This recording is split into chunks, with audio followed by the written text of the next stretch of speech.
안녕하세요. 주식 날씨를 전해드립니다. 오늘의 마켓 프리뷰 김석환입니다. 먼저 한국 마감 시황부터 보겠습니다. 오늘 우리 증시는 외국인과 기관의 팽팽한 수급 대결이 있었는데요. 이 사이 개인은 코스피 코스닥 양시장에서 7천억 원 넘는 순매수를 보이며 지수 하방을 견고히 하는데 힘을 보탰습니다.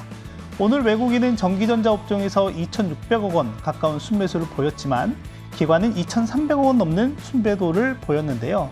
특히 삼성전자에 대한 상반된 포지션이 눈길을 끌었습니다. 하지만 코스닥 시장에서는 IT 부품에 대한 외국인, 기관, 동반 순매수가 유입되며 전방 수요 회복에 따른 IT 부품 수요 확대에 대한 기대감을 키웠는데요.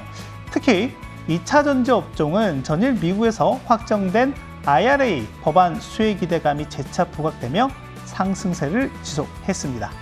아시아 증시 흐름 어땠는지 키워드로 알아보시죠. 한국 증시 첫 번째 키워드는 환율 민감도입니다. 달러원 환율은 전일 대비 7원 가까이 상승하며 1,318원을 기록했는데요. 지난 2월 말 이후 고점이 1,320원 중반인 점을 감안하면 고점에 얼마 남지 않았죠.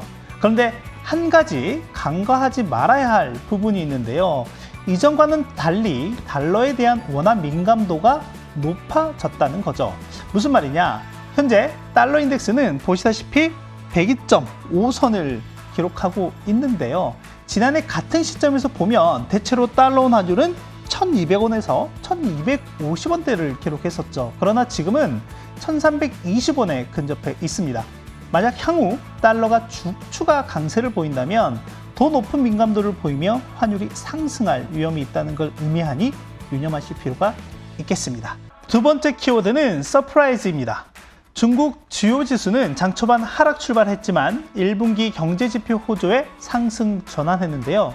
우선 중국의 1분기 경제 성장률은 4.5%를 기록하며 시장 예상치였던 4%와 22년 4분기 2.9% 성장 대비 크게 개선되었습니다.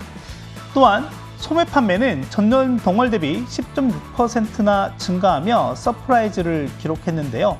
산업 생산과 고정자산 투자는 시장 예상을 하회했지만 오히려 추가 부양책에 대한 기대감을 키우는 요인이 되기도 했습니다. 반면 홍콩 주요 지수는 약세를 보였는데요. 최근 급등했던 반도체, 소프트웨어 업종 중심의 차익 매물이 출회하며 지수 하락을 견인했습니다. 다음으로 글로벌 일정과 이슈를 알아보는 글로벌 마켓 프리뷰입니다. 첫 번째 키워드는 어닝 서프라이즈입니다. 지난주부터 본격적인 어닝 시즌이 시작됐죠. 지난주는 맛보기였다면 이번 주부터가 진짜라고 볼 수 있는데요. 어닝 시즌 직전 우려와는 달리 시작은 꽤 좋은 모습을 보이고 있습니다. 자, 여기 보시면 어닝 서프라이즈 비율이라고 있는데요. 이건 기업들의 실적이 시장 예상 대비 좋았냐, 나빴냐를 나타내는 지표입니다.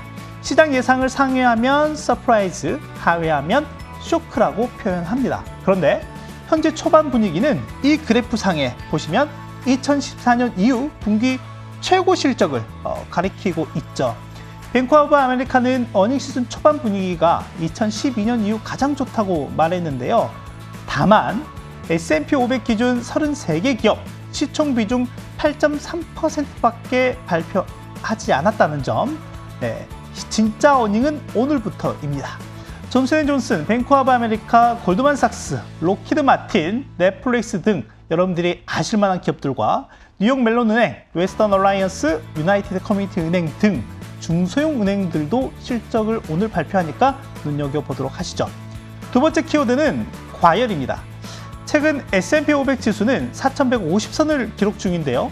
이는 지난해 5월 이후 시원스럽게 넘지 못했던 강한 저항선입니다. 다만 차이점이 있다면 이전의 S&P 500 구성 종목 중 최소 70%에서 최대 90%에 달하는 기업들이 중기 이동평균선인 50일 이동평균선을 상회했다면 현재는 58%밖에 되지 않습니다.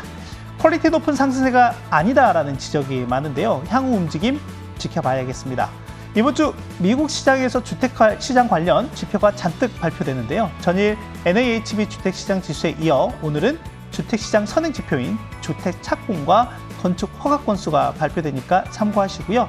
유럽에서는 독일 GW 연구소에서 경기 기대지수를 발표한다는 점도 참고하시면 되겠습니다.